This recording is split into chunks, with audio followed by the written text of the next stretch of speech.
Hi, my name is Ayomide. Welcome to the World Without People podcast, where we journey into some pretty amazing stories of everyday people. I believe strongly in the interconnectedness of our human experience, that we can color and enrich our lives by sharing and learning from our lived experiences. In this concise podcast, I bring to you engaging conversations like a chapter in a vibrant book designed to motivate and encourage and challenge and, of course, brighten your day. My guests also get to ask me one question, and there's no telling what they might come up with. So thank you for tuning in. Grab your coffee or tea, or listen on the go to some amazing stories of real people. After all, what is a world without people?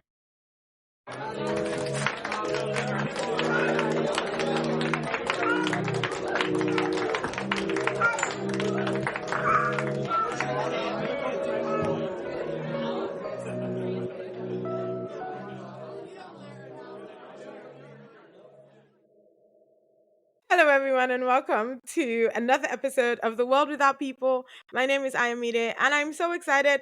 I always say this, I'm always excited, but I feel like I'm always really, truly, genuinely excited because I get to have really interesting conversations with really amazing people. And today I have none other than Osaze. That's the full name, Osaze Ibrahim, right?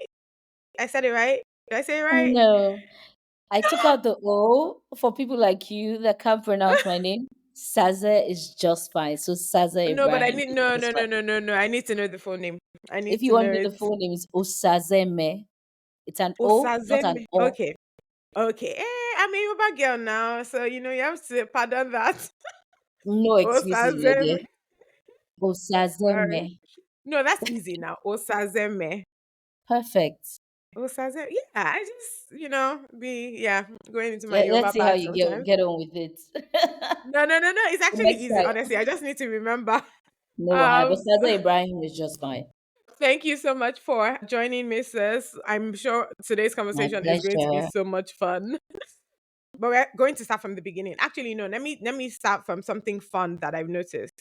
Talk to me a little bit about that David Beckham poster that you had in your wall. Wow, I know you I start did. with that one. Wow, wow, wow. No, I think so. I'm a voracious consumer of media. I love to read. I love to listen to podcasts. I love to watch movies, watch documentaries, watch TV, like anything that can be absorbed, I am absorbing. So I Mhm. think I sort of challenged myself like as a way to just kind of do something what I'm watching because I was like, I'm watching like 500 things a year.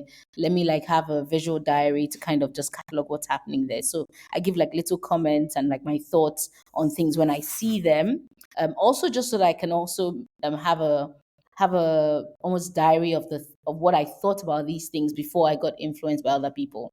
The Beckham Mm. documentary was an interesting one because I am the biggest David Beckham fan ever.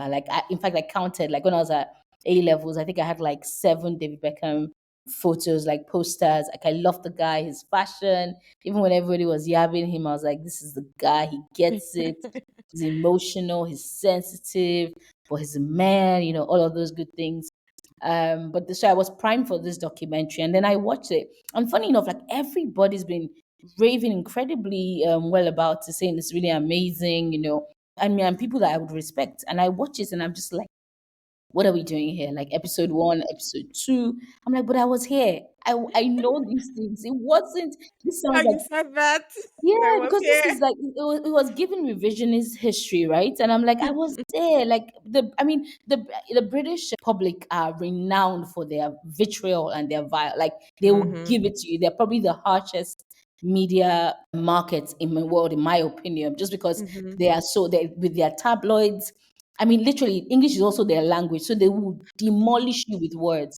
So I'm like, this is not special. This happens Right. all the time to British celebrities. Like it's ups and downs. And on some level, especially when you court media attention, you must be Right. ready for all of this, especially as a British person in the British media. So I was a bit like, why is this was not a thing? Honestly, like the truth of the matter also was that I don't think they spoke enough about that. Like what was happening with him and Posh. Like they were like it was like two ginormous media moments clashing and sort of creating this ginormous Titanic thing happening.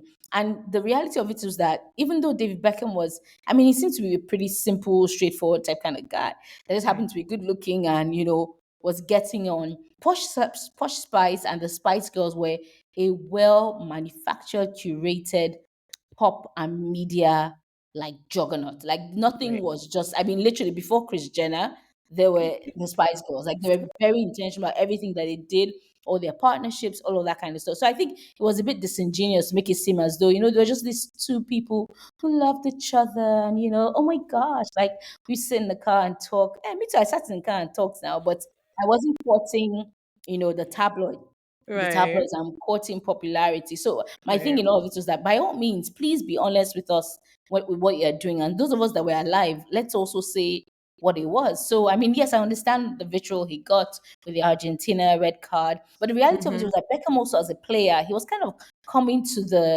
he was cresting at the time he got with Posh Fight. So he wasn't like in the height of his career, and he didn't really have a very, very long career like some of the greats. Again, Right. my football like knowledge has gone to the drains now. But I mean, some of the legends, the Ronaldos, these guys, Messi, these guys are playing peak.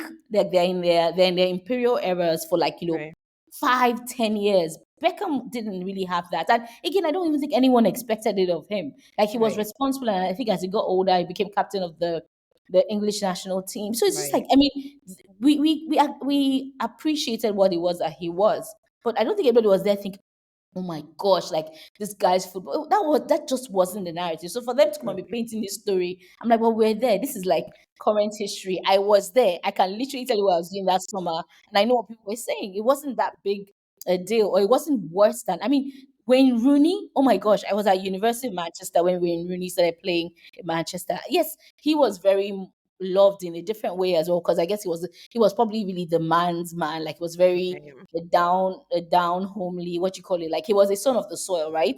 And Right. he was easy and all of those kinds of things. So I don't think he got as much vitriol. But even he got vitriol, even though all he did was play football and keep it moving. Like Colleen, his babe at the time was, she was trying to be a wag and they were young, but still. But it What's a is a good. wag? Oh, wives and girlfriends. It was like a really big thing, like in Oh the my gosh. 2000s. Yeah, that's what I used to call all them posh. Like to be a wife of a there was to be a wife of a Celebrity. footballer was like you've made it. Um, Like right. you've made it. Like it's like being like the girlfriend of a rapper now. It was like yeah, footballers were the things. So yeah, I think it was just a bit disingenuous. And then, like I said, like you can tell your story anyhow, but it wasn't now even interesting. They could have explored a bit deeper, like what was happening in like culture, like the Right. globalization of things as well. Because again, Beckham was the first true sporting superstar. I don't even think Mhm. the LeBrons of today even are as big globally as Beckham Right. was at the time because Right. again, Beckham was playing football, which is really the world's sport, right? Sports. So Yeah. anywhere in the world, in the Middle East, in Africa, in Asia, he was ginormous. Plus in Right. Europe and a little bit in Africa. Sorry, a Hmm. little bit in America. But so I think that was a very interesting idea, and maybe because I come from like a comms, marketing, branding background, I might be, that might be more interesting to me. I think we could have explored that a bit more. I mean, I watched a fantastic documentary about the Spice Girls. I forget the name now, but it was incredible. Again, I think the British, in my opinion, do some of the best documentaries. Okay, Mm. that's not really saying much because anybody can do a good one.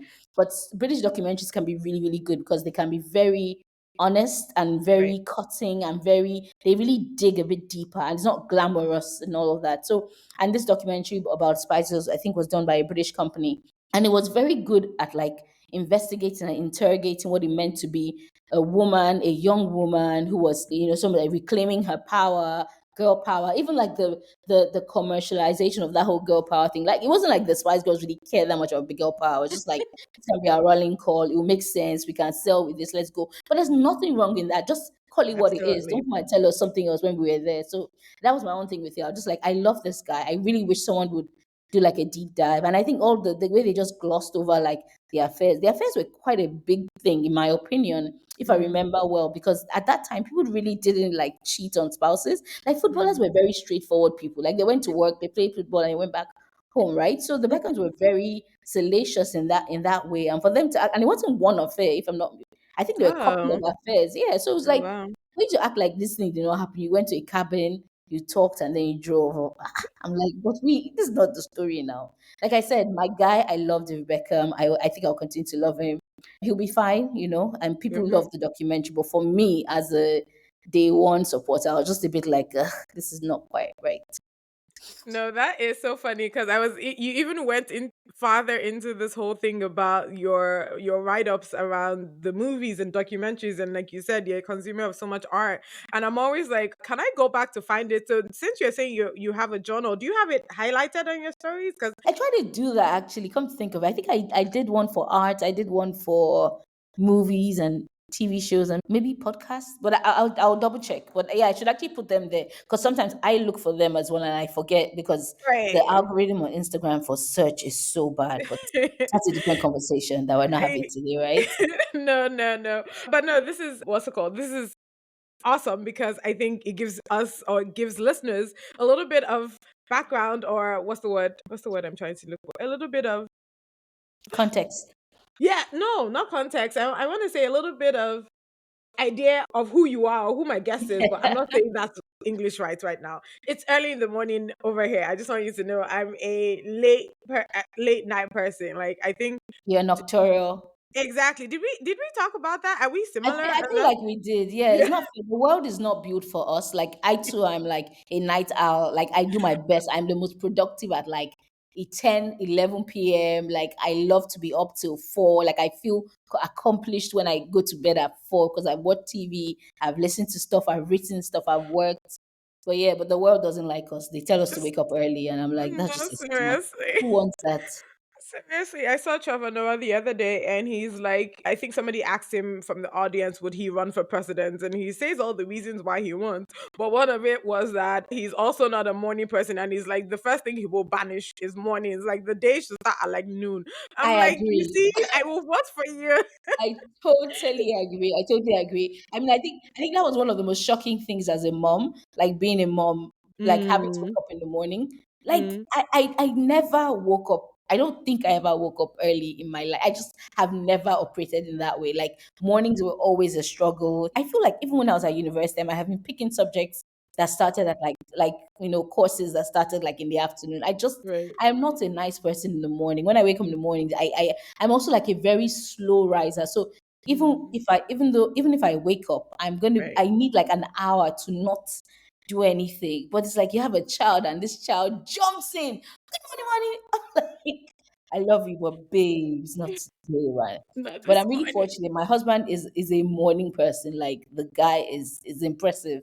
So I guess we're Mm, able to like, juggle things and kind of divvy things up and everything. So and we have like a housekeeper that helps out as well. So the right. mornings are not so bad. But like God knows, having to get to work in the morning is every time my soul actually shouts. Like as I drive my daughter to school, the days I have to, my soul screams, like, what are you doing? And I kept thinking, it would change. I even because I'm very much about like self development and all that. And I really thought Mm. I could be a morning person.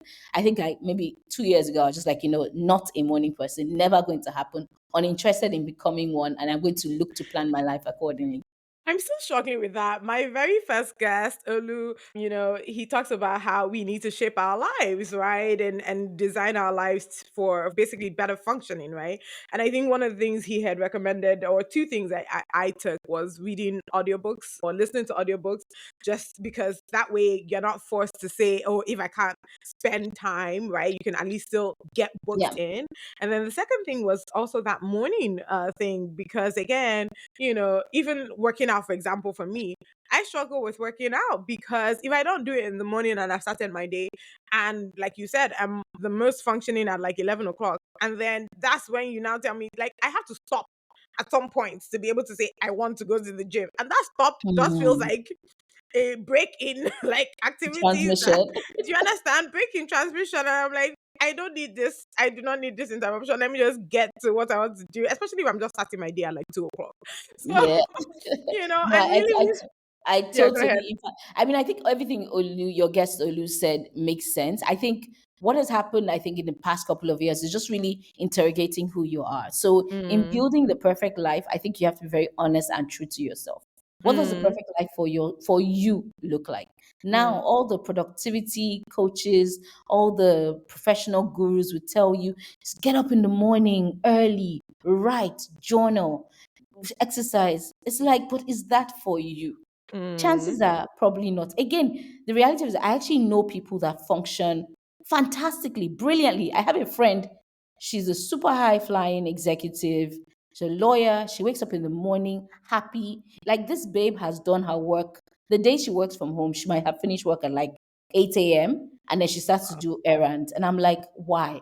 When we were younger, we'll go out clubbing, and when you come back, that's the best time for me. Let's just do what happens. She's like, no, I'm going to bed. She will really go to bed. If you're going out at night, she'll take a nap at like maybe 8:30, and at 10 o'clock she's ready again because she's not a night person at all. So there are people like that, and that works fantastically for them. But I think there are people like us that does not work for us. And I think it takes a lot of strength of character and even like belief in yourself to say, what does my own ideal life look like? Right. So that way you're planning what makes sense for you. There's no point. Like honestly, I think it was like 2 years ago or something, or maybe last year even, a friend of mine, Wana, she's like an amazing poet. She said, how are you making life? She said something along the lines of, how are you contributing to your own like suffering? Like, how are you Mm. making your own life harder? And it really made Wow. me take a step back and be like, why? Like, why are you doing these things? Look at yourself. What comes easily to you? Now, honestly, now I'm just like, if it's not easy, I'm not interested. Right. I have no interest whatsoever in doing anything that is hard. People say, oh, yeah, self discipline. Me, I went to boarding school in Beckham, in Edo State. There's no discipline I will learn there that I didn't learn there that I'm going to learn now. So, see, I've been in the trenches. I can do all of that stuff. But now, do I enjoy it? No. Am I Mm. going to live my life prioritizing things I don't enjoy? No. So what I'm going to do is I'm going to figure out what's going to work well for me, and then kind of plan my life accordingly. I mean, I even have a user manual. This is really interesting. I think it's like a Silicon Valley thing, or maybe it's gone in other places now. But the idea is that people should come with user manuals. So when you come into a new team or someone comes into your team, they don't have to figure out, spend months. Oh, does she understand what I'm saying? Or did Mm. she say that? Was she funny, or she was trying to be cheeky? Like, it's like I don't understand. So I literally have a manual that has the different things about me. Like, this is how I like to operate. This is how I like to get information. Send me, Okay. please don't send me an email to say, I mean, you could send me an email saying for your information, but by all means, tell me, says, I read this. This was interesting. This was a takeaway. This is what I think we should do next. Otherwise, why are we doing this? Please just don't be sending me things unnecessary. I don't really want to read and try to figure out, especially when I don't understand. So I think it's the user manuals, those things make you really go back to yourself and be like, why am I doing what the things that I do? What is important to me? What does a good life look like? And then how can I build and optimize for that, as opposed to what society tells me a good life is supposed to be? Love it. And as you guys may have noticed, we just jumped into it. I didn't even do background. I didn't do anything. Oh gosh. But let me quickly tell you, Osazeme. Did I say it right now? Just honestly. So I'm also very particular about my name. There's like a quote that says, your name is the most beautiful sound in the I world. And it really agree. is. I And agree. all my life, my name has been butchered. Or I'm Sayonde, so or sorry. Vazie, or Uh, Saz. It's like, oh, no, guys, I oh, just said, oh, in fact, like at this point, I'm almost like, call me Saz. Just so you can't spoil the name. Like, lie, lie. it breaks my skin. It makes me so pained when I hear my name wrongly I, pronounced. So I please, agree with Saze is you. just Okay, so we're going to do Saze for this, but we're going to spend time on this because I'm not like, did I say it wrong now the second time? Did I really? Bookie, just anything Oh, you call wait, me, I go wait, collect. wait. No, say it. Say it. No, did I say? I didn't say oh again, right? It's oh no, it's oh. Oh yeah, that's what you said, right? It's oh, not oh. I literally said it's oh. Oh, it's oh, okay, okay, don't worry, I've written it down. I'm going to get it, but for functionality's sake, I'm going to stick with Saze today. But let me tell you how we met, right? So we actually met through my brother, who you had come to visit, right? I happened to be in Nigeria at the time. And honestly, sometimes like you meet people, and I don't even think we talked so much, but sometimes you meet people and you're like, oh, let's keep in touch. And honestly, I always feel like I'm cautious, right? Not necessarily because of anything, but I'm just cautious about friendships, right? I can be very, very slow into friendships. But we had a lot of I don't even think we talked again, like I said, I don't think we talked that much. But because I knew your sister who was in Michigan when I was in Michigan. Well, she went to the Ann Arbor campus. I should just be clear. I went to the cheaper campus. Let me just confess.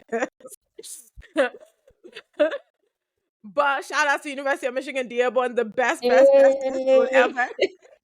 repping for the UM. I mean, what do you guys, how do they say it? I don't know. Yellow They're and so passionate. maize, maize and They're blue. so passionate about their school. I Did love I it say for yellow them. and maize? Maize and blue, sorry, the maize and blue. Love it, No, love it. no, You guys are so seriously. passionate about your school. I don't think there's any university alumni that loves their university like University of Michigan, guys. Best school ever. But yeah, so Amaya and I had gone to, well, we were in school at the same time or whatever. And, there's very few Nigerians, especially back in the 2000. And God, do you know that? I'm amazed at the fact that I graduated at 2008. Like, It's almost 20 years, my dear. oh my gosh. And anyways, and it's funny. I mean, I knew she had sisters, but I don't know. Somehow, I guess we never met and everything. So I think that was like, for me, it was like, it was enough to be like, oh, I will say hi. And that's it. That's all I did. I said hi. And she's like, oh, come over. Let's talk. And honestly, like, you can now find a better big sister, like, just instantly. Like, I Oh, have stop already it. cried. I've already cried in front of her. Like, we were talking career, which is what we said we were going to come and talk about here, that we talked about everything. Yes. But literally, like, honestly, I think for me, it was really refreshing to meet someone. I always tell people I'm very lucky in friends and family that love me. I'm spoilt. I'm very, very loved. I don't even Mm-hmm. have that, oh, people have haters, all of that. You can't manage. Yeah, I don't know what that is. It's not my life. And if there are, like, shout out to you. Thank you for I being don't know in the you. background. Like, thank you for being in the background and not showing yourself. I appreciate you.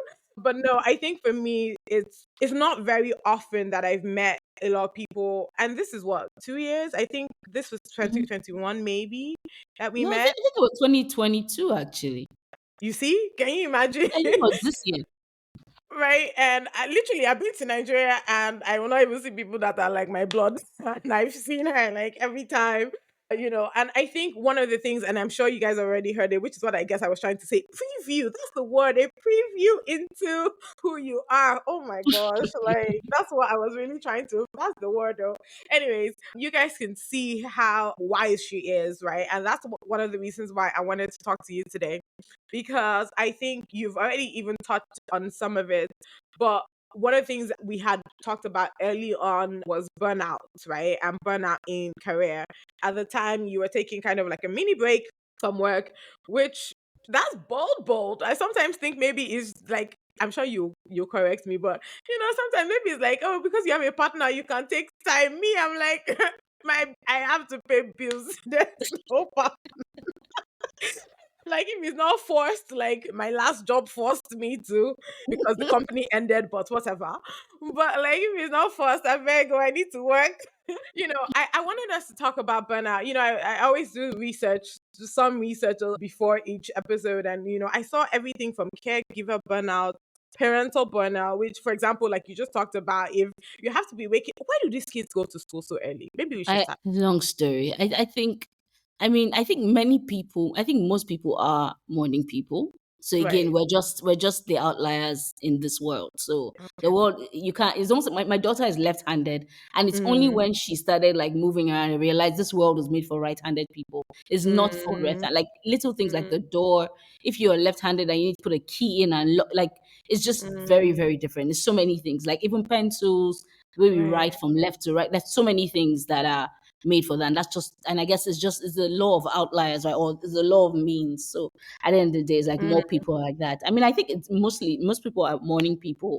I think many Right. children are morning people as well. They're so excited for life. They jump out of bed like, woo, world, look at me. Today's gonna be a great day. So I think for many people, Right. just like, yeah, drop them in school and then you can start your day. And then the hope is that your day can, or the work day should be finished by about 4 5. So Right. the hope is that you can spend some time with your family before it's time to go back to bed. I mean, those of us that live in Lagos, that's a different story. Those in Abuja, they're the ones really enjoying. That kind of makes sense, because now that you say it, I never actually noticed that for my brother. My brother is also left-handed, and to be fair, they tried to make him right-handed, but somehow it didn't work. I do think he can write with his right though, because they really did try. Yeah, it is a generational thing. Like, I mean, Right. I know even my even it was a bit of a shock in my family because nobody is in my family and my husband's no one in our families that we know of are left-handed. So we're a bit Right. surprised at where it came from. But fortunately, I think my dad was very in hindsight, maybe my dad might even have been left-handed because he kind of alluded to the fact that he could do that. And I was like, oh, okay. And he was very like supportive. I know there was even an uncle, I mean, very, very good naturedly. He was like, oh no, she needs to know how to write with her right. And my Right. dad said, oh no, they don't do that anymore. Like, no, because he just kind of Mm, thought, no, they don't do that. No, that's not the cool right. thing to do at all. So I think there was support there, and I think in today's world, just so many people like it's really not a big deal, and I think we're Yeah. a lot more open and welcoming to differences in our children and in people. So Right. it's not like your child doesn't have to be anyways. Like, oh, that's just how they are. That's how they are. End of story, and people move on. Really.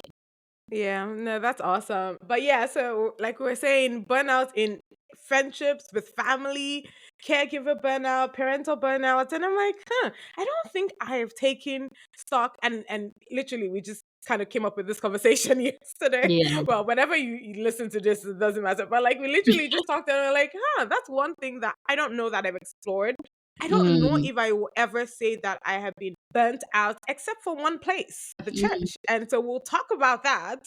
I know. mm. It's very Interesting. interesting. I realized that because I'm like, I can count how many times I've been to a physical church building since COVID. And that's kind of interesting. And COVID Mm, brought its own, type of burnout, yes. I guess maybe in other areas as well. But I wanted you to talk a little bit about that, especially, I guess, give us a little bit of career background and then talk about, that feeling that you had experience you'd had. So I'm also kind of bad about talking about myself in that way, especially like career. Like I've also done a lot of work to remove my career self from myself and not have that kind Hmm. of define me. So this is probably the worst question at the worst time to ask me. But I mean, what am I like? I'm very. Let me see. Ultimately, I'm very excited about figuring out creative ways to tell people about ideas, experiences, businesses, products, services. So that kind of places me very firmly in the marketing communication side of things. I love to figure out creative ways to share stories and, to inform people, educate them, delight them, all of those good things. So I've had a career that spanned quite a lot. Like, in fact, I think now I am comfortable in saying I don't know anyone that has switched industries more often than I have. I am genuinely shocked. This was not the plan in any way, shape, or form. I had no idea I would be moving from one industry to the other, but opportunities came up and they've all sort of been really, really incredible. I've also been very fortunate to be, I don't know, because now that you're asking, I'm always wondering. I mean, my plan was definitely not to take long breaks or even go on entrepreneurial journeys or, this kind of company I want to work for. I think I come from like I would say a banking family. My family generally are like bankers. I know my mom was like in the civil service before she passed away, but yeah, like my family, if it's like what's the family business, it's kind of banking, finance. So I just thought, oh, I'll go to school and I studied economics. Fortunately, I really enjoyed economics. I think it's one of the best degrees ever. I encourage everybody to study it and study it at the University of Manchester, which is actually the best university Uh, in the world. Whoop, I was whoop. in Manchester a couple days ago and I think we passed through there. No Nice. way, no Yeah. way. No, it's the best campus in the world. Like it literally has like 7 universities in a 3 mile radius. It's incredible for like young people, Yeah. and you will find your tribe. If there was anything that Manchester was great for, was finding your tribe. But I think I just thought, I'll work at PwC or something, like just something. And then I think as time was going, I was like, hang on, I really don't like accounting at all. I mean, I'm very interested in like psychology, in like global development, global politics. I think my specialization was in global economics. No, what's it? Developmental economics is what it was called, and I don't know what it's called now. But I think very quickly I was like, I think I'm a bit more creative than this. And then I used to organize shows when I was at university. I started selling T-shirts at some point. Moved back to Nigeria, continued selling them. They were doing quite well. And I was like, yeah, I don't want to be an accountant. Like that much I'm sure of. And I just didn't realize that's what people at PwC and KPMG did. I thought, oh, and I tried to be a management consultant, but that just it didn't quite click. I just wasn't getting what they were doing. I just didn't get it. But then in hindsight, I think everything career wise has always actually come to me. Like I do genuinely believe in serendipity and luck and fortune and the universe honestly conspiring. Because, like I said, like my first job, I was literally at NYC camp, and somebody just said, "Oh, they're recruiting." At NYC camp, they're like, "Oh, foreign trained." They're recruiting foreign trained. Just I was like, "Oh, sure." I didn't have a job. I didn't even this.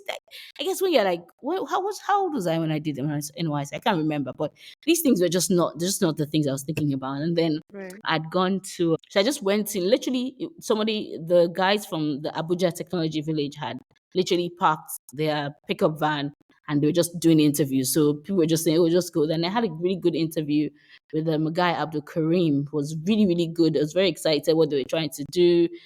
For me, it was even interesting. So Manchester has a very strong and history computer engineering and engineering side of things. Like, in fact, there's like a whole, they went up and became their own university, but I think they're back now. You missed, I think the first computer was like in Manchester as well. So like when I was at Manchester, oh yeah, and by the way, okay, and my sisters went to university at one in Michigan, like you mentioned, and the other one at Stanford. Mm, And at Stanford, like this whole tech thing was very new and exciting, but again, it was very tech, right? right. So I was very interested in like how people were using, because I love information. So the reason why I am such a media junkie is because I genuinely, my brain works best when I have like multiple reference points. It's like I'm Mm, connecting dots all the time, I'm understanding mm, all of that. And I thought the internet was just incredible for just moving that to like the 10th percent, or moving that to the 10th degree, like just right. extrapolating on like ginormous scales and everything. So I didn't see a bit of that. And I was reading a lot, but I just felt like tech was not for me. So imagine me coming Mm, to Nigeria, and then the Abuja Technology Village are like, "Oh yeah, come on board and be like," I think I was business development analyst or something. I was like, "What? Really? I can be in tech?" And it was a really fun ride. We had such good times. Bill Gates had just like, I think, broken the ground, because the idea for Abuja Technology Village was this beautiful like idea of having like a working, like even before all of these tech cities were a thing, like they're already thinking to mm. have in part of the Abuja master plan to have like this work and play, and work play, what's the and live type kind of Workspace, building. yeah.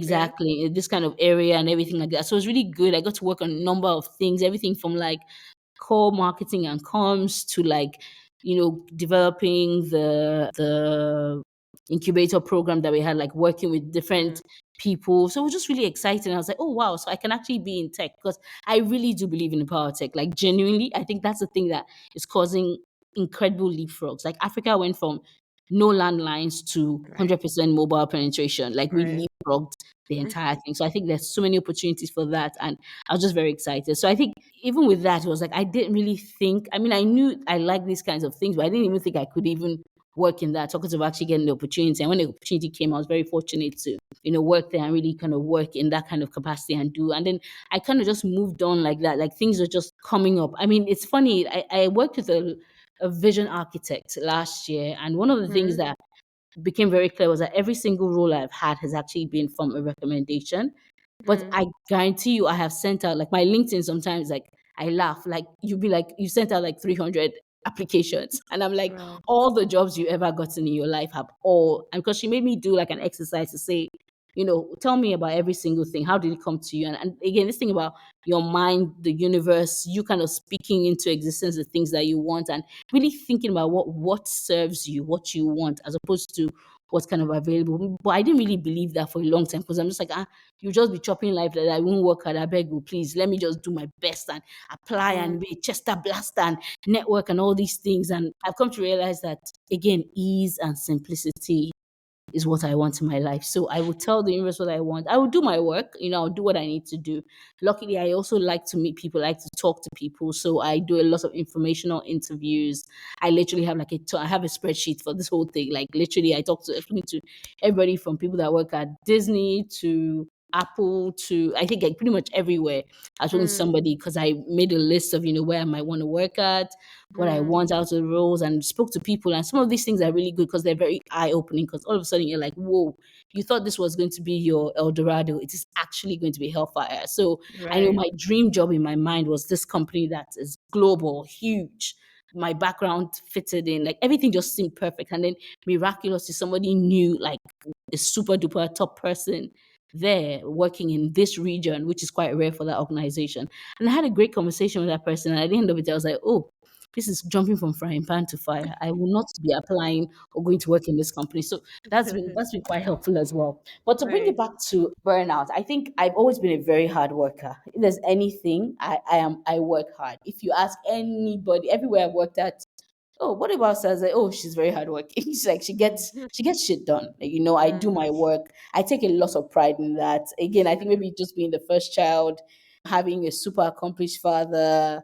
It's just like, yeah, it's par for the course. What were you supposed to do before? If not excel, please Right. get on with excelling. So that was not the problem. But I think what happened was that I think I had to really, a number of things were happening in my life, and I had to really take a step back and again go back and say, why am I doing these things? How are they serving me? And what are they doing to my mind and to my body?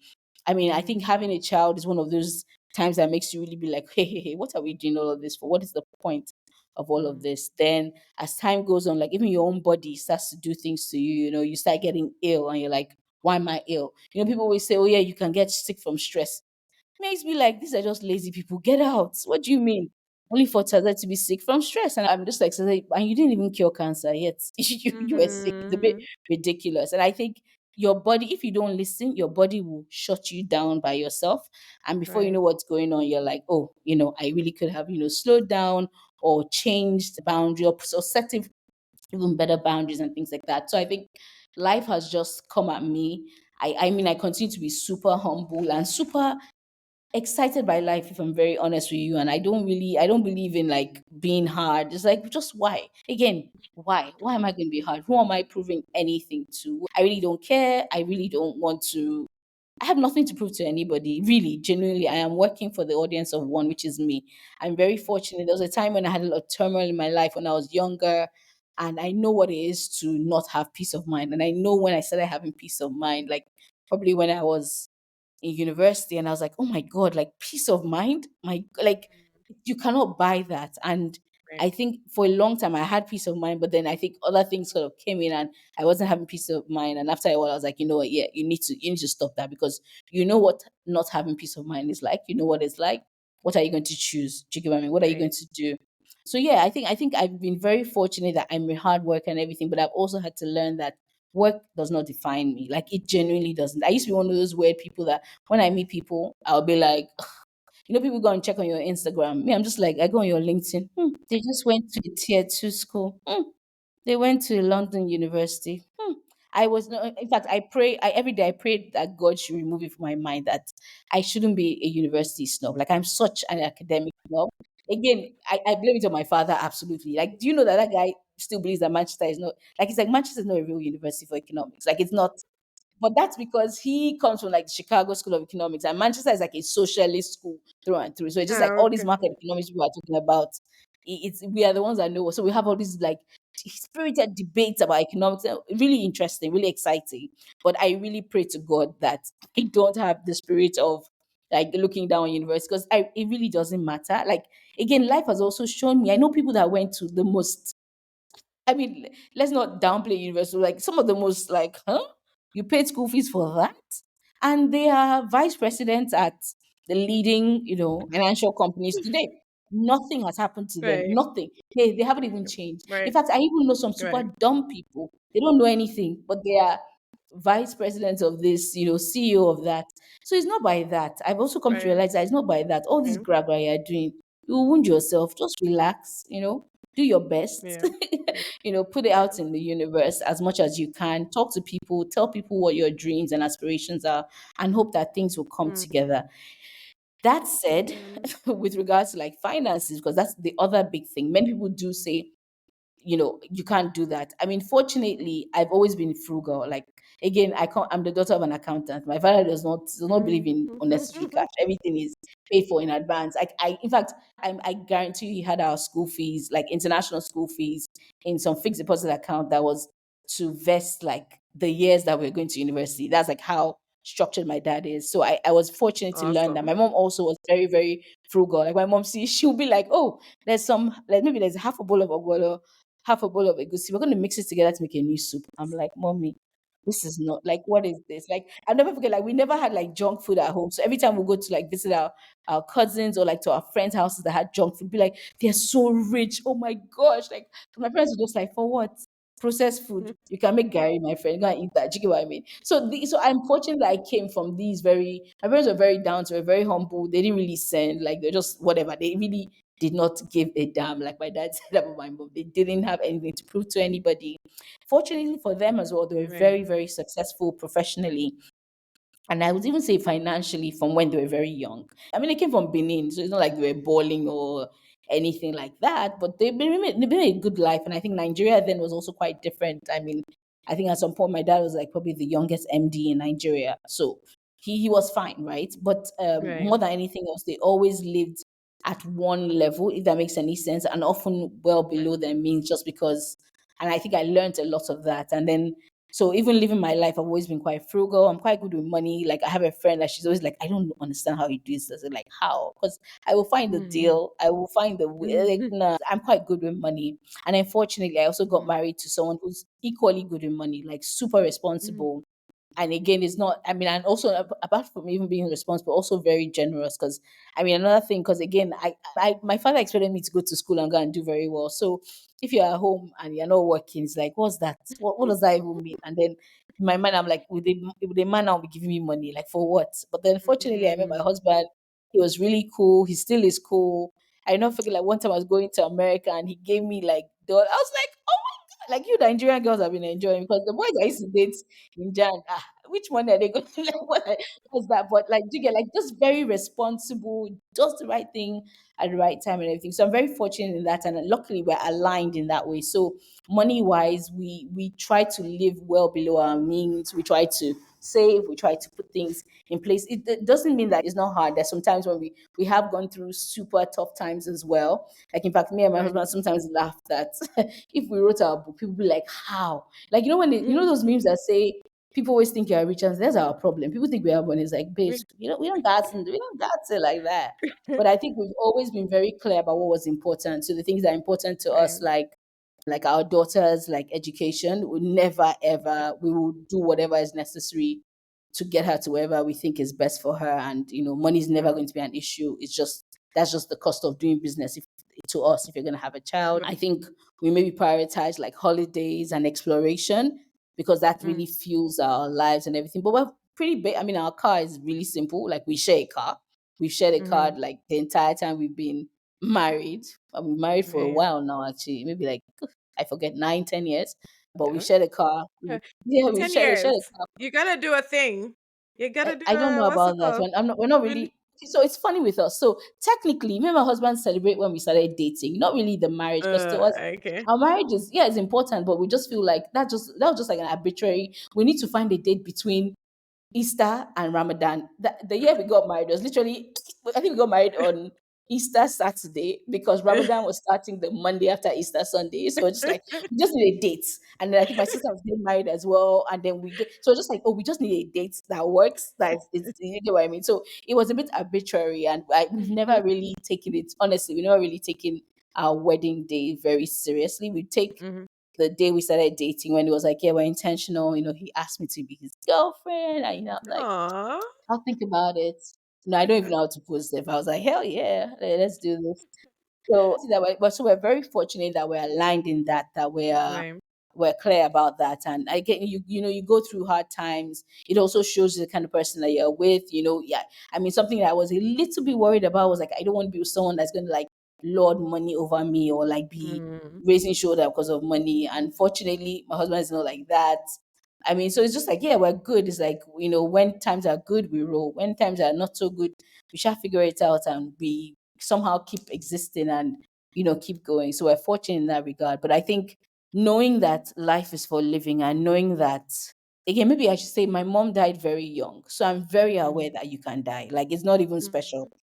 There are people that are going through life. They literally have their mommies and daddies. They have their grandparents. I'm like, wow, how cute of you. Like, me, I think I've lost like my grandmom, my mom, my grand. I literally is like no one, not too many elders are left. So I know that life is not guaranteed at all. Like you can die tomorrow and nothing will happen. Everything will continue life will go on. So I think from a very young age, I've always been very aware of that as well. Like there's no need to be stressing yourself too much about stuff. And oh, I want to delay. I mean, by all means, delay your gratification, but live as well, so that if you died, you genuinely can say, "I lived a good life." There's nothing I would have done differently, and I think that's been like a really big thing for me.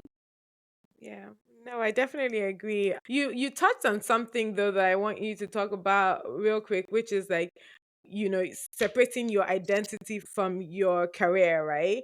And I also think, again, as we've discussed in the past, as first children, separating that identity, Yes. or that responsibility, maybe I don't even know what the word is, from who you are. So I want you to talk a little bit about that, because I those are two things or two areas I've definitely struggled with.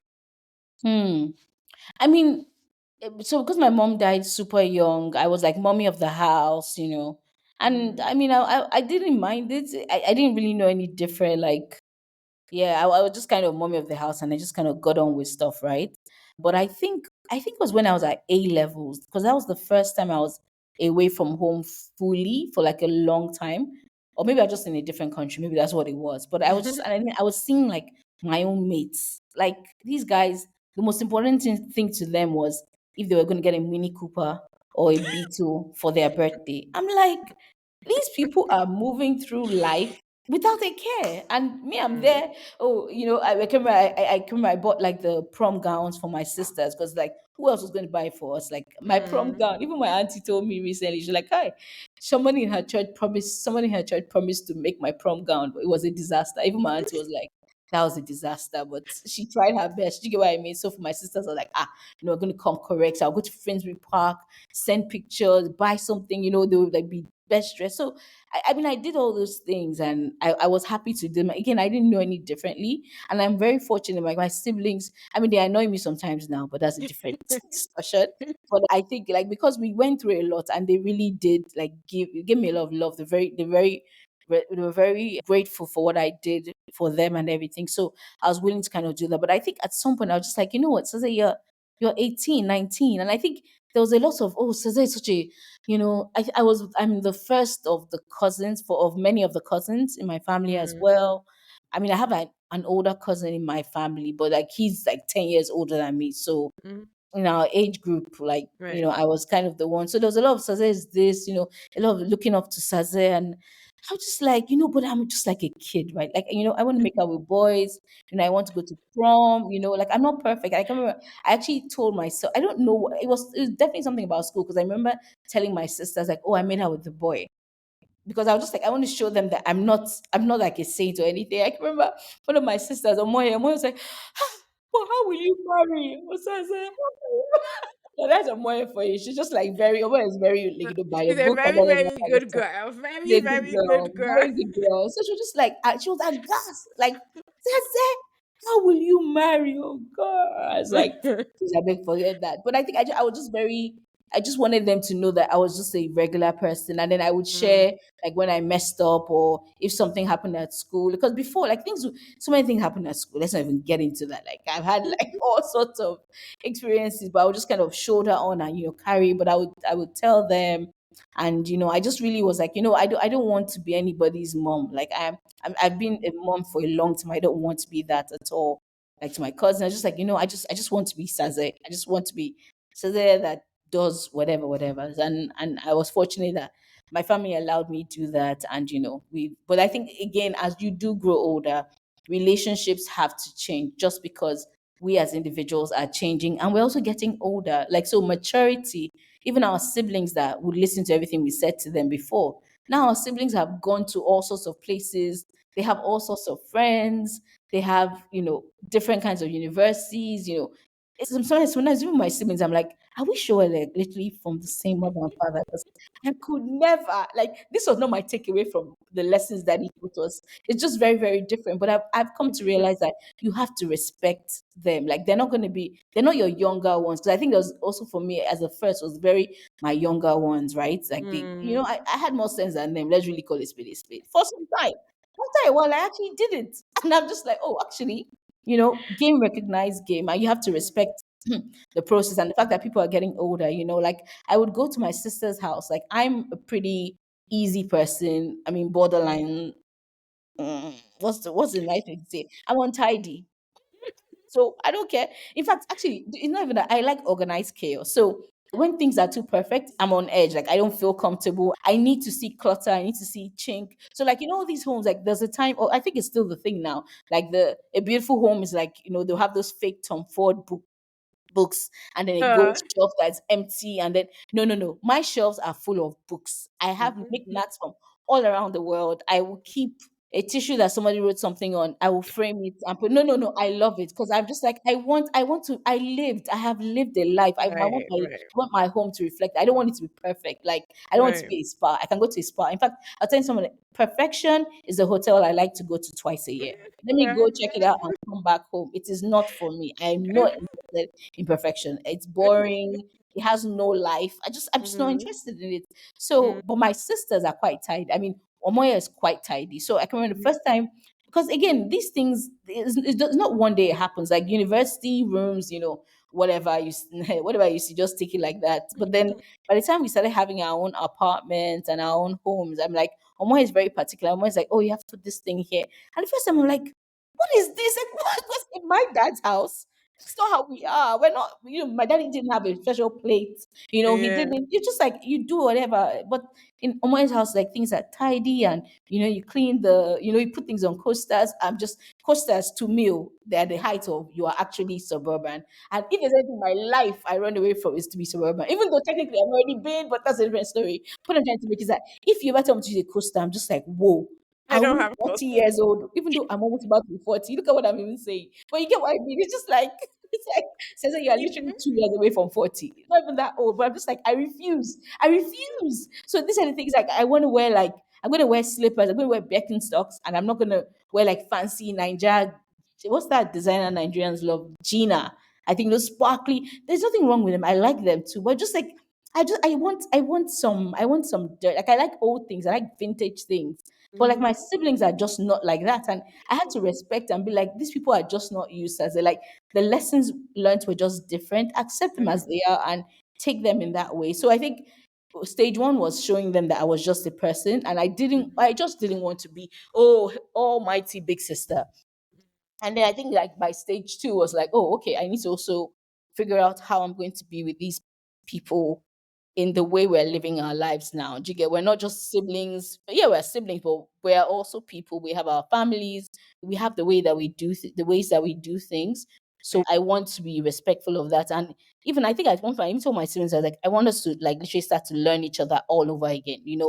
Things that we might have joked about before, they're not so funny anymore. Like maybe you said something ridiculous when you were 22, and it's like whatever. But you say it now. Maybe you say something silly, maybe to my I don't know. It could be anything. I just like at this. No, no, no, no, no, no, no, no. Stop that. It's not a joke anymore. So I think even I have said, let's relearn each other and get to know each other as we are, not who we were before, but how we currently are now, what we like, how we want to be, and all of that. So it's still a learning process there. But yeah, I think I guess my own burnout was maybe when I was just a bit younger. Like I cannot be a mommy. I don't want to be. I didn't even want to be. That's been a different story. I was just like, I don't need to be a mother. Like really, I really don't need to be. So if I'm going to do this, I have to do this with clear eyes. I know as in I didn't want to be like a mom that would just be taking on everything. I really wanted a partner that I could, be a co-parent with. I did not want to own all the responsibilities of being a mom or anything like that. So again, I was fortunate in that regard that everything Lade told me before we got married, he continued after we got married. Because some people they'll be Awesome. changing now. They're like, but I thought we're co-parents. Like, oh no, you changed the diaper. So we're very like that in that regard. And that was really what I wanted because I was like, I didn't want to be the mom of three kids and have to be this perfect thing. So even my daughter, I'm like, my daughter can say some things. Let's not even, let's keep it like she because she just say the truth. And sometimes I'm like, yeah, it's your truth. It's true. It's true. Maybe I'll say maybe don't say it like this, because somebody else might hear it and think I might be a bit harsh. But it's like speak your truth, my dear. Tell the truth. Mommy is like this. It's true. Mommy is like that. Oh yeah. Next, I don't want her to think my mom is like this perfect person who's coiffed and pretty and makes it's like no, mommy doesn't do all of that. And when she feels like she'll do, it's just like yeah, she's real, and I want her to know that I am a real person, and I'm not infallible. I'm just a real person figuring shit out too. Awesome. I guess the way I will ask that is, so right now you're in what I call, what do we call it? Basically, you're in that middle age where you're a mom given to, Yeah. somebody behind you, and Hmm. then you have a dad who's Yeah. obviously also getting older, but you're Yes. the first child, right? And Yes. so navigating that feeling of kind of being like responsibility in both ways, would you say that pulls a lot, or how are you starting to manage that if you started to notice it more, right? Because as your Hmm. dad gets older and stuff like that, there are No. those decisions you have to make with him, or Oh make sure he's yeah. making those decisions. No, you're very right. In fact, I think my answer to that is I ask for help a lot. Like I have Mhm. no shame whatsoever in asking for help. Like, Mhm. you were saying how you have an amazing community of friends Mhm. and your family. I have an amazing community of friends and family. Like, I know that my work is not to do it alone. Like, my work, Right. in fact, even with my daughter, there's some things that I'm just like, my work is not that. I am not the fun auntie for my daughter, and that is fine. Mhm. I have to Mhm. accept it. Like, Eki, my other sister, is the Mhm. fun auntie. Like, Eki, my daughter tells my sister things that she won't tell me. It just doesn't Right. come up because that's not what our relationship is. And I think I have let it go. I have no qualms about it. In fact, I'm like, please enjoy that.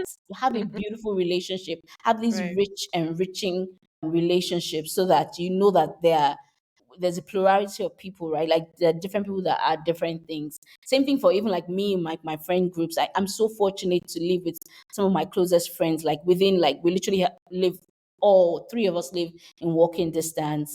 I mean, I Mm. have a lot of friends who don't live in Nigeria, which really breaks my heart all the time, honestly, because it's painful, sure. I'm not even going to lie, because I really like my I friends. I agree. really, really like. I have I incredible agree. friends. Some of these friends, I have a friend, Bookie. We've been friends since we were 6.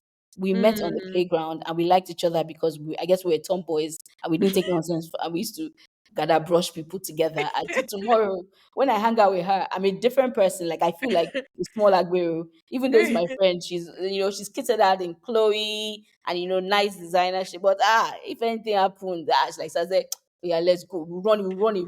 We'll do it. You get that kind of thing. And Yeah. I have a friend that is the most ladylike, like honestly, she's elegant. She really is an elegant person. And she has 2 sons. They're rascals. And I'm like, Look at God. Look literally, I was at like, God was God. just laughing. They said, let's finish this one. So I'm like, if my own work with those boys is to be their playful auntie that was a bit Mhm. rough with them, I'm gonna Mhm. like, I will literally like, in fact, children, I'm like, I mean, I'm not gonna push you too hard, but I will play with you. Me too, I'm also short, I'm small, so it's not like so I play a bit roughly, like I play like physical, like I will push you, I will dunk you, all of that. And they love that. And I'm like, if Yeah. that's the work I'm doing here, then fine. If my work is to be the auntie that just like, let's just go and get like ice cream. Like Mm. I would almost never say no to ice cream because I'm just like, eat it. If you're tired, you Right. drop the ice cream, not a big deal. But I know some Right. people that are like, oh no, it has to be healthy. I don't want them. I'm Right. just like, yeah, fine. But if they come to my house, she's okay, no problem. Right. I'll do Right. that. So I think I know that I'm in community and I know that I am not supposed to do this alone. It is Yeah. impossible. It is I've divested for anything that is not easy. Like, why am Yeah. I stressing myself when there's a whole community? I have brothers in laws. Do you know my brother in law was carrying my 6-year-old daughter in England, like in London? Mm. I'm like, how can you carry a grown child?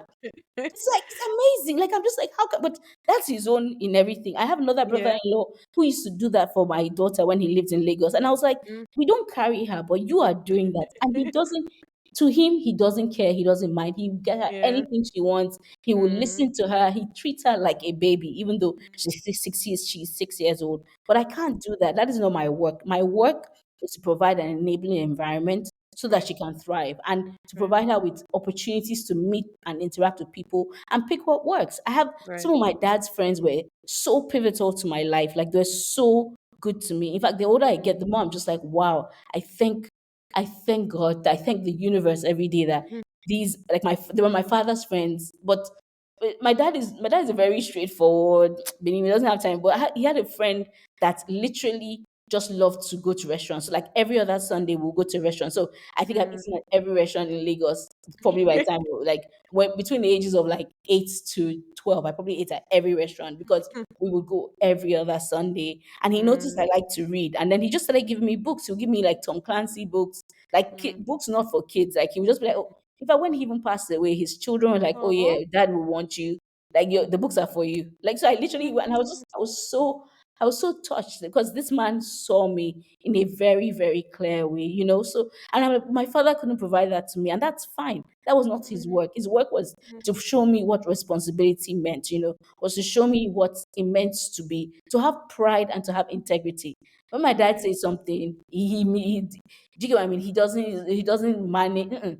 My dad Mm. is straight by the book and he Mm. keeps his word. If anything, nobody can say that. Nobody can say that he didn't do. He has done what he said Right. he was going to do. So those are Right. so I think because of that, I'm just like, I'm not going to take on the burden of having to be everything to everybody. Even with my father, I tell you, my father and I didn't have a great relationship for a long time. Miraculously, I started going out with this guy, and my dad is his new best friend. I'm like, how did this? Because God knows, because if my husband is not even the most, my husband is not the most, like, he's not like, what's the word now? He's not like the most, Outgoing. yeah, he's not the most outgoing. He's just not that guy, right? But It's quiet. miraculously, he might, yeah, he's quite, you've met him, right? Yeah. But with Yeah. my dad, they're like boys. My dad tells him some of the same stories 5 times. I'm like, me, I'd have told him, Daddy, you told that story last time. But Lade will be there like, really? Now, before my dad does anything, he must call Lade. Lade, you're an engineer. What do you think about this fridge? I'm like, that is a fridge. Wow. Like, it's a fridge. Like pick one. But again, my work was not that. My work was to be his daughter. Now he has found Mm. a surrogate son, so to speak, that he Mhm. can be these things with. I know the way he is with even my other sisters' husbands. I know how he is with my brother. My Mhm. work is not to be those people. My work is to be myself truly, and he Right. will be the father he can be to me, and then he will get all these other things from other people all around the world and all around him. So I don't really disturb myself or like stress myself too much about this responsibility thing. Because again, I paid my own dues. Like nobody can say I haven't done what I was supposed to do. But now I just choose joy. I choose joy. I choose to be in community and have my community be there for me. You need to let people in so that they can do. If you don't let people do, how are they going to do? How are they going to show Yeah. you that they Yeah. love you? I have friends that are just like, oh, all sorts of things. Like I know one of my sister's husband's friends. So you can imagine the connection. Meets my Right. dad, and now anytime my dad is in LA, he has like two golf like rounds ready for him. Like Partners. they're gonna go and they must go play golf, and that's just the thing. And that is not my work is not to play golf. Okay, my father is a golf fanatic. Like my Mhm. dad plays golf maybe 4 times a week, like no joke, and he's Wow. been doing this for the past since I was in SS1, maybe. So that's like 25, 30 years my dad's been playing golf. That is his life. Like he has Mm. golf buddies. Like they go on holidays together to play golf. Like my dad is really into golf, but none of his kids is into it. Like everybody has tried. We'll sleep off on the golf course. My brother even tried. I know he's trying, but it's not his thing. But my Right. father has found out with one of his son-in-law's friends. And that is a Mm. beautiful thing because we're not supposed to do everything ourselves. We're not supposed to be everything to everybody. We just have to be ourselves and let Right. everybody else find where they're going to balance and rest. I just don't let that be a driving force for me. I'm tired. Like how? Me too, I'm a baby girl now. Me too, I'm somebody's child. Yeah, daddy, how are you doing? What are you doing for me? Oh yeah, come on. That's what that's what it is. And the funny, even my dad told me, he was like, one time he was like, because I was going, there was some stuff happening, and he was like, Saze, don't be like me. Take the Mm. help. And I was like, Mm. whoa, you can say, I said, say less. Going forward, I'll be sending you. Do you get what I mean? So it's just like Love. you don't know. Mm. And this is my dad that literally I know when I came back from university in the UK, he literally said, when I came back to Nigeria, he said to me one day, he just called me because I think I was saying, oh, I wanted to do like some course or something. So he just called me one evening after work. He was like, okay, so I sent you to school. I bought you a car. Nobody can say I haven't tried. Going forward, you're on your own. You're good. Well, I was like, okay. I mean, by the way, not like as if my dad was like a loud spender that used to give us money for Dior and Chanel or anything. It was just like, I was like, he was like, yeah, he literally said, nobody can say I haven't tried. I'll never forget, like, I think maybe months later, I had to apply for a UK visa. A Mm-hmm. UK visa, that is a serious thing. And I called my dad, "Oh, can I get a letter?" He said, "No." This is rude. Can you not? You know, like, again, you're a Nigerian. Well, I think you have like dual citizenship, right? But as a No, we. Nigerian in Nigeria, you know what Yeah. this visa wala is not. You don't go there playing. And my dad said, "No, apply by yourself." I Wow. was 22. I'm like, what? And this is me. I had NYC money. I didn't have anything. And dad said, apply. He's not writing a letter for me that I'm on my own. I was like, Mhm. okay. And truly, I applied. And miracle, not the tire Jesus, because I say I, yes. I was like, wow. And I was like, Saze, you're a big girl. I bought my flights. I went. No, no. These are the things that make you grow up. Because otherwise, you're just going to be mm, there like faffing around, daddy would do. But my dad just like, yeah, I have tried. Nobody can say I haven't tried for you. I've tried.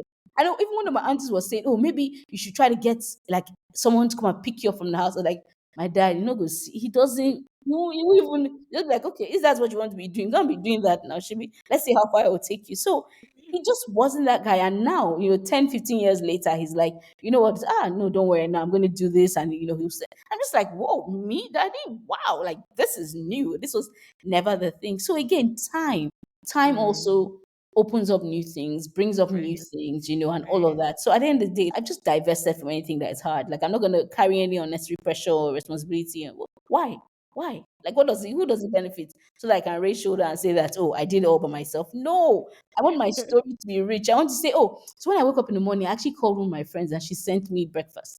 Then the other Mm. one sent their driver to take me shopping. That's the life me I want to be living. Shit. Everybody should be doing what they want to do for me. I'm into enjoyment and I'm receiving and I'm into abundance. So please, Man, everyone should be doing and doing for me. And I'm going to take it. I'm going to accept it.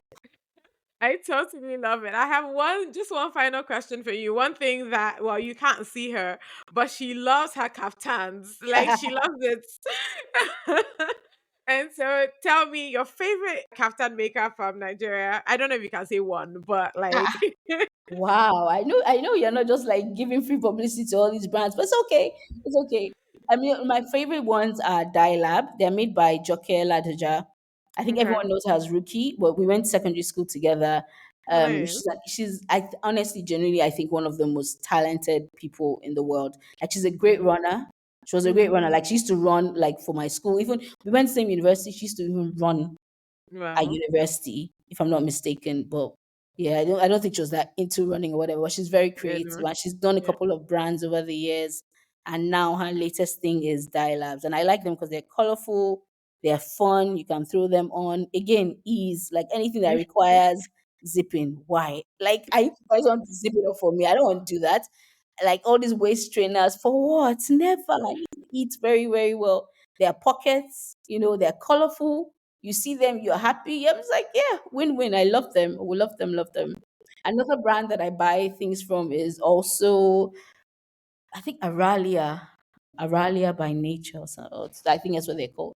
Like on Instagram. But again, they also do a lot of like resort wear. So I like happy, simple things, like just throw on. I mean, my vision is to dress like an architect. I always say this, like to just have monochrome. And I'm kind of going there. I'm already kind of there for work. I'm just like, I have t-shirts, I have trousers, like monochrome, and then simple, interesting shoes. Is that like Mark Zuckerberg? Like he has the same white Eh, shirt.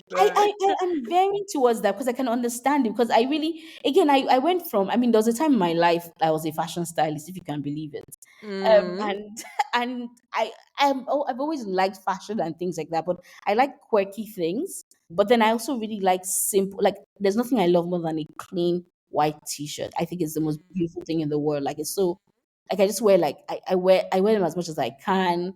So it's like between when I'm resting and relaxing, I just want to throw on a kaftan. If I'm going to work, I want to throw on like a simple t-shirt, simple pants, interesting shoes, and go. And that's yeah, that's the end. that's awesome. I don't even know if we answered half of the question or we got to half of the I questions I know I was wanted going to to say ask, anything is but going to this be has been interesting. no, no, But this this is has been awesome. I just like you said, just having a conversation and learning more, and I'm pretty sure a lot of people are going to learn a lot. So I appreciate your you're time. very kind, Vicky. Thank you. But before you go, you get to ask me one question. I was thinking about this, and I honestly, I couldn't find a question. I couldn't find a question, and because the questions I have, I think are very personal. Like I'm very, I'm the biggest fan of your brother. Like so, even Oh this thing yeah. you're saying, this thing you're saying about like siblings, like one of my Right. sisters accused me of like using her for her friends, and I'm like, what is the work God has brought you to my life for now? For me to I come know up with that's right. friends before I know uncle. that's right. Like No, but you so can ask personal questions. No problem. I keep it very vulnerable. Okay, okay, okay. So maybe what I'm curious about is that what is it like being the big sister to a brother like Ife, who is, Mm. in my opinion, one of the best guys in the world. Like I said, I love Ife. So Ife is my sister's friend and he has become Right. my own friend. So I've collected it. Right. Now me and Buki are friends, so we're now I love the entire circle. When we grow up Right. and we're old, our children will be like, we're cousins, good. You right? We're cousins. That's the way it's Right. going. But yeah, like, but No. Ife is also is very different from Buki. Like if Right. Ife is just Ife, I can't If describe there's it. a Like pastor. Ife is wise, like he's wisdom personified, he's Yeah. passion, he's Right. assured, like Right. he's incredibly like sure of his purpose in life, Right. and Right. he's fun. He's funny still, he can still crack some jokes, but he's very He's I one don't know of if the you like funniest people in the house. honestly, he calms my soul. I like the way I feel Mm. when I'm around Ife for sure. Yeah. And I think him being because sometimes like he calls me sis. I'm like, bruv, we're bravs. Oh." Like I know he call me big sis. It's like I feel like I'm one of the youths, I'm with everybody. But what is it like being Ife's um. sister? Like Ife that is so like Ife and you that you're obviously you guys are very, very, very different. Again, another one of those same mother, same father. Yes. Right. Same mother, same Right. father. What is it like being his big sister and how has that changed since Over maybe the to years. university and now? Yeah. No, I think that's a good question. It's funny. We're four, or at least four for my mom, and we're all very, very different. Like we are starkly different, and it's actually scary. The closest is maybe me and my sister, the last born, but otherwise we're starkly different, and it's crazy. And it's funny because as the only boy to three girls, I think we always kind of and my brother, he didn't like sports.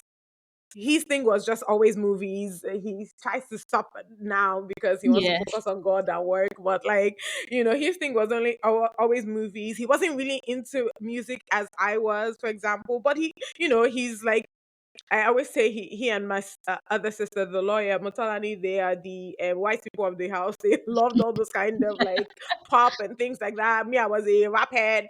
Yeah. I loved sports. I'm the one that would argue with my dad, that kind of thing. Meanwhile, he's just like, can you just ignore? And I'm like, no, I can't ignore. But I think it was Wisdom. right. I He's think for wise. me, it was always he's always just been my brother. It's one of those things where okay, so for example, I always say this thing. He went to school in Adelphi and he went to school with a whole bunch of the first 2 years I always say Adelphi like for some reason took a lot of Nigerians or a lot of Africans and took a lot of boys more than girls. I don't know why. Mm. But they have all this like, and I'm still friends with most of them today as well, but like they're playing and I'm like, sir, which school fees money that we don't have? Oh yeah, yeah, I'll be coming to Michigan. So that's how I influenced my dad and everybody. And he's like, oh, come to Michigan. And that's how we met Omoye and all of that.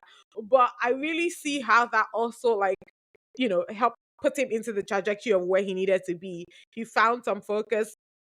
He found what If he I was loved. unfocused, stop it. Oh, yeah. I don't And believe that's you. that's the difference I do. You between need receipts for that one. you You need see, receipts for that one. I don't believe you. Never. The boy teenage used to wear Ife. Halls and Curtis in America, not Jan though. He used to wear packet shirts in America. And Wow. but that's my dad. My dad was very, very about how we dressed. Same. Very, very much about how we dressed. And so, like, I think from a young age, he's gotten into that kind of like wearing a shirt proper and everything like that. But I think, like, and he wasn't, I mean, he wasn't like, oh, he was just playing around, but it's different, right? I think sometimes just change of environment. And he Mm, really he got into this space where he was trying to, like we all do, trying to find himself or whatever, and he will always say like he made a little bit of mistakes there. I don't see it as much as just trying to figure out yourself. But then mm, he figured it out. He got into the career that he wanted, met, like certain people, and I think it helped. Like all the people he met in Michigan are still some of his closest, mm. partners and stuff like that. One of them eventually became his business partner. So I think that, you know I've had the privilege of seeing him change and grow and try different things and be different people. He was the valedictorian, but my brother hated public speaking. Now he can. Now he can. And in fact, part of it was really just something like his partner was supposed to go for the event. He couldn't make it. And my brother was the one that ended up going for the event. And then all of a sudden, my brother has become a public speaker. Like, my brother could Mm, not, like, stand in front of people to talk. So, mm, just being able to see all of that, I think I'm very proud. I'm very happy for him. He's now I was gonna say a father, but I'm speaking it into his existence.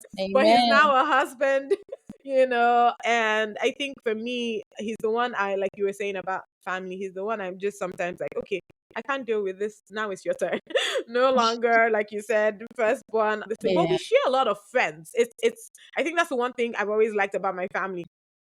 It doesn't matter who met who, all of Mm, a sudden that person becomes that person's friend on their own. Or like you said, we mm, take the whole family. Like my yes. best friend Yes. in London, for example, the entire family. Like and you see it in multiple iterations. We don't just take the Mm, one.